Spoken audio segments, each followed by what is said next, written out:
Auzubillahiminash-shaytanir-rajim. Bismillahir-rahmanir-rahim. Welcome to the online classes. This is Mazhar Manzoor and I am welcoming you on the behalf of my team, and today we are going to start the second lecture of our series Refraction and the Optical Instrument. So what we have learned in the first lecture, we have covered the basic of a refraction, how the refraction can be done using a one medium to another medium. This is what we have learned in the first lecture. So today we are extending our first lecture by increasing the knowledge about the refraction. So let's start our today's lecture. Okay, so today we are going to start the topic refraction of a light through the water. Of course, if you are familiar with the water, हम लोग farm house जाते हैं, दूसरी जगह जाते हैं, तो water is a denser medium. सही है. तो डेंसर मीडियम में वाटर और एयर जो है रेयर मीडियम में. तो वही ग्लास स्लैब वाला एक्सपेरिमेंट यहाँ पे रिपीट किया है. आपने देखें कि रे ऑफ लाइट, ये जो साहब यहाँ पे नज़र आ रहे हैं आपको, ये साहब जो नज़र आपकी किताब की डायग्राम का स्क्रीनशॉट है, ये इस पेबल छोटी सी कंकरी को देखना चाह रहे हैं. ठीक है, छोटी सी ये जो कंकरी है देखने जा रहे हैं. अच्छा, इनकी आँख से अगर देखें तो मैं ज़रा सा साफ़ सुथरा कर लूँ.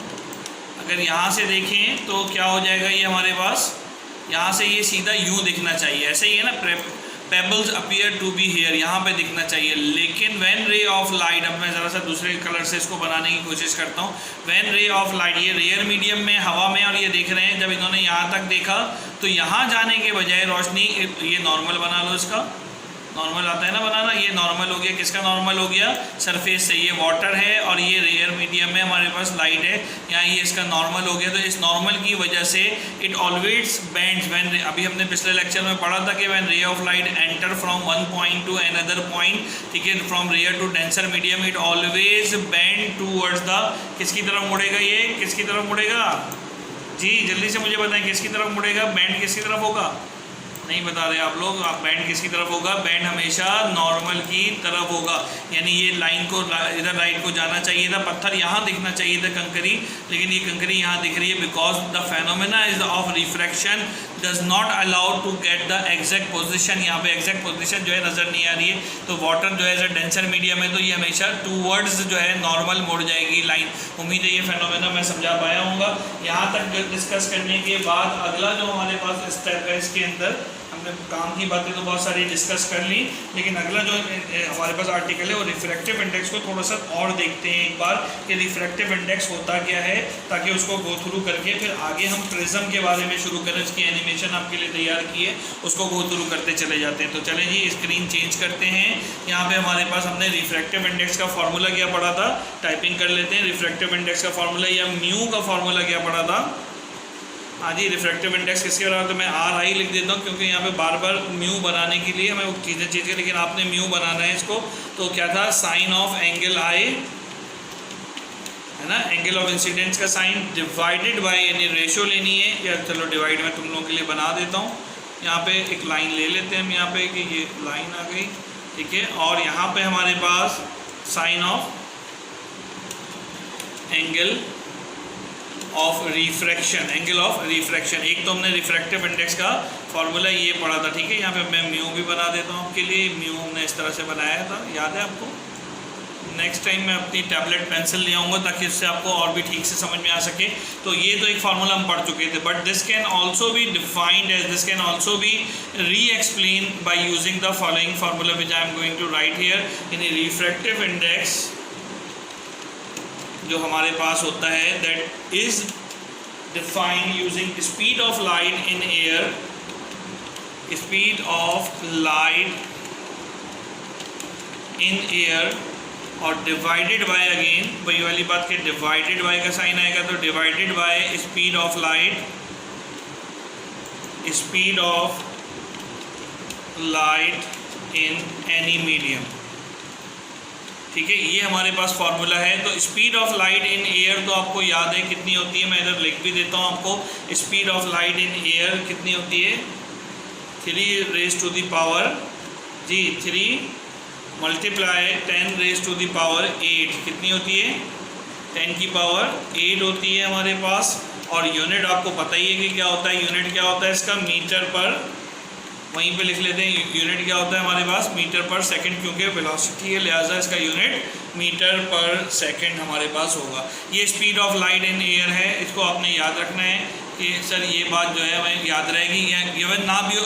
इसका मतलब क्या हो गया कि सिर्फ speed of light in any medium अगर आपको नोन हो, यानी ये वाला फॉर्म चीज़ें नोन हो, you can easily find the refractive index of a substance.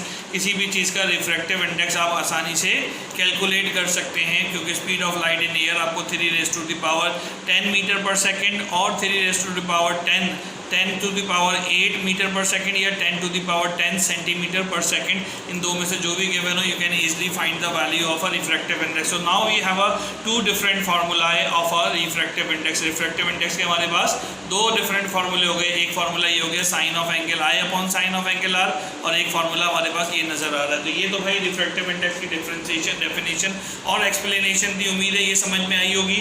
अब चलते हैं हम अपनी प्रिज्म की एनिमेशन की तरफ। अच्छा, कुछ पॉपुलर रिफ्रैक्टिव इंडेक्स हैं जो कि टेबल में अगर नहीं है तो मैं बताता हूँ, उसको भी देख लेते हैं। Hello viewers, if you like our online lectures, keep subscribe, like and share to our YouTube channels, the NCPSS, and the next one is Professor MM Manzoor Official.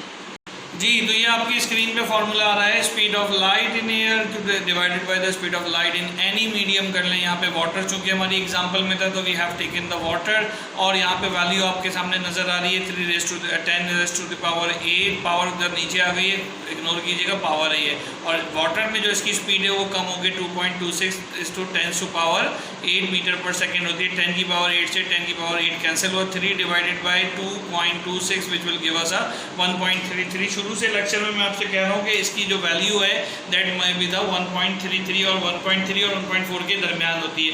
ये आपके सामने एक टेबल आ रहा है, आपकी किताब में भी मौजूद है, और ये रिफ्रैक्टिव इंडेक्स का टेबल है बहुत सारी चीज़ों का, ठीक है। ये आपके मैं थोड़ा सा जूम कर देता हूँ उसको, और ये लिखा हुआ गया है formula mu equal to c upon v c, वही speed of light in air है, और आपके पास v speed of light in any concern medium, वो जो कंसर्न मीडियम है उसके अंदर स्पीड ऑफ लाइट होगी।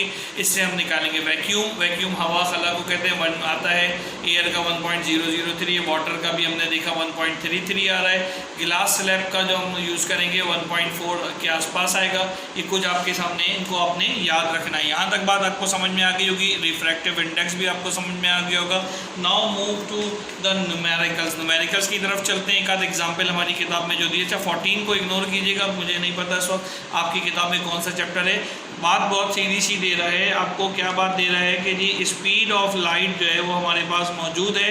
कौन सी स्पीड ऑफ लाइट मौजूद है? डायमंड के अंदर। वो कितनी है speed of light in diamond? देखिए, ये बना लेता हूँ मैं बॉक्स ताकि पढ़ने में आए। ये किलोमीटर में है तो मीटर में चेंज करने के लिए आप 1000 से मल्टीप्लाई कर देंगे, 10 की पावर 5 और 1000 में 10 की पावर 3 होते हैं, तो टोटल 10 टू पावर 8 हो जाएगा। 1.24 इस टू 10 की पावर 8 मीटर पर सेकेंड इसकी जो है रफ्तार है, स्पीड है डायमंड के अंदर। लाइट में हमें बताइए 10 रेज़ टू द पावर 8 होती है। दोनों को डिवाइड कर दें, ऊपर 3 10 रेज़ टू पावर 8 से, ये देखिए ये तो कैंसिल हो जाएगा, ये इससे कैंसिल हो गया। 10 की पावर 10 से 3 डिवाइड बाय 1.24, तो you will get the answer like this 2.42। अच्छा, इसका यूनिट कोई नहीं होता because it is the ratio between the similar quantities. क्या मतलब है यहाँ पे हमारे पास?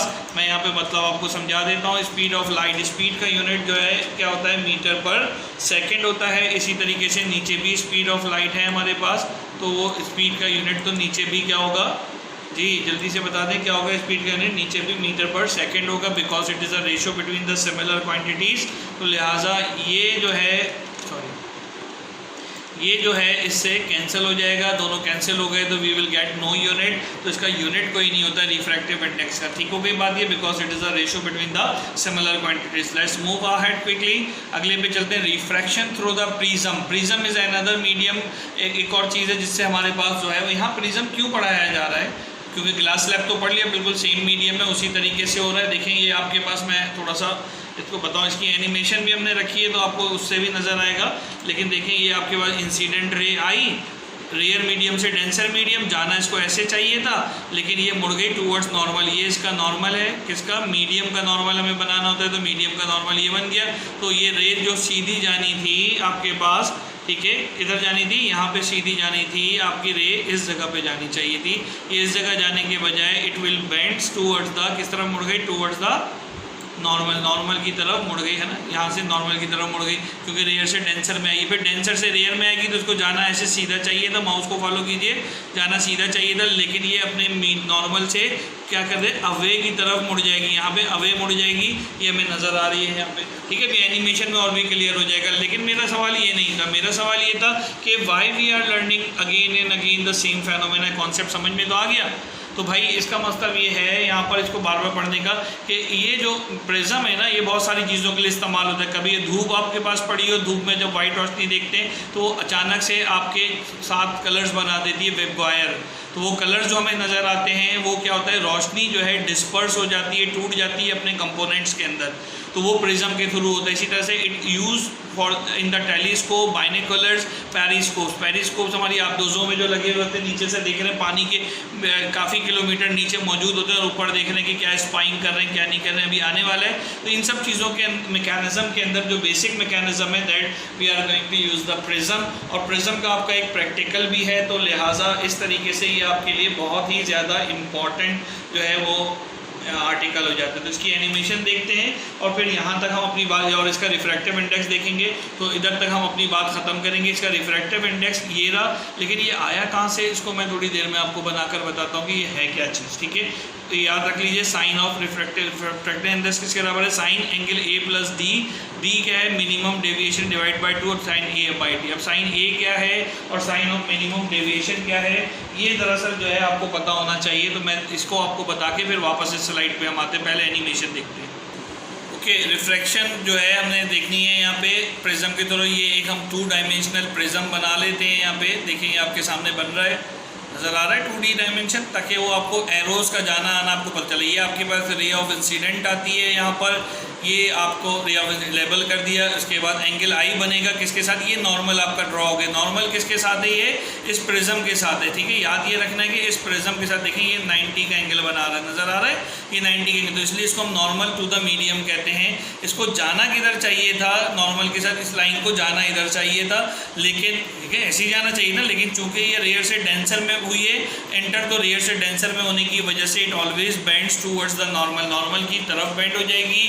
और अब इसने जो है ये जो रे है ये रिफ्रैक्टेड रे है, और ये एंगल क्या कहलाएगा हमारे पास, एंगल ऑफ रिफ्रैक्शन कहलाएगा। अब ये इसका नॉर्मल दूसरी तरफ से बना लिया प्रिज्म का, ये नॉर्मल अगर आप देखें तो ये भी 90 का एंगल बना रहा है, यहाँ पे ये नॉर्मल है हमारे पास, ठीक होगी बात। ये नॉर्मल से इसको जाना है, डॉटेड लाइंस किसको जाहिर कर रही है, डॉटेड एरोज के, इसको जाना ऐसे चाहिए था, लेकिन since it is transforming the medium, rare से डेंसर के से जब आई तब भी चेंज हुआ, अब डेंसर से रेयर आएगी तो it will also transform the path. और क्या लॉजिक क्या है कि नॉर्मल से हमेशा अवे हो जाएगी, when it transform from denser to rare medium, it will moves away from the normal. इस रे को, ये जो अभी आपके स्क्रीन पे नजर आ रही है, इसको हम इमर्जेंट रे कहते हैं। क्या कहते हैं, इमर्जेंट रे कहते हैं। अच्छा, इमर्जेंट रे को थोड़ा पीछे बैक की तरफ बना लेते हैं, मैं बात समझाऊं पहले।